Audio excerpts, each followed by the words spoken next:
معاكي شوية ردة للفرختين اللي في السطوح بالمرة. حاضر يا ماما.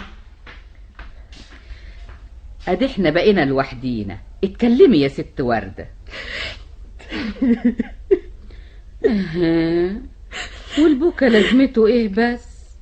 والنبي يا حبيبتي البكا لا يرد مفقود ولا يرجع غايب. اتكلمي يا ستي، الكلام انفع.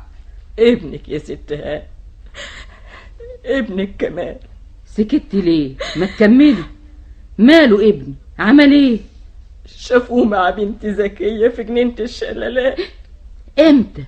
ازاي؟ من ساعة بس. مصطفى بن المعلم علي جزر النقاش هو اللي شافه.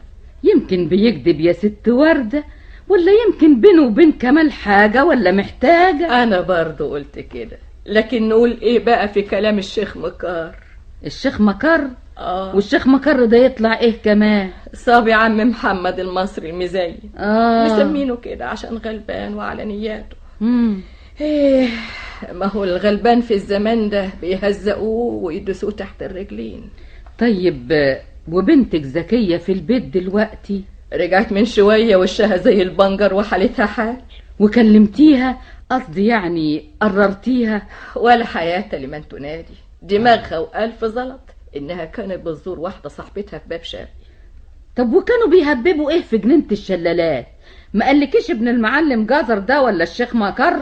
قاعدين على كرسي خشب بين الأشجار. وعارفة أنهي أشجار؟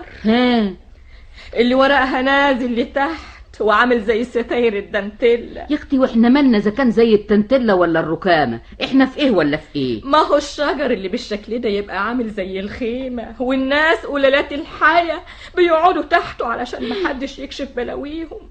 طب ولما هم كانوا قاعدين تحت الشجر اللي عامل زي التنتيلا والخيمه، يبقى جزر ومكر شافوهم ازاي؟ اصلهم كانوا قاطرينهم يا ست ام كمال، ماشيين وراهم من كوم الدكه لحد جنينه الشلالات.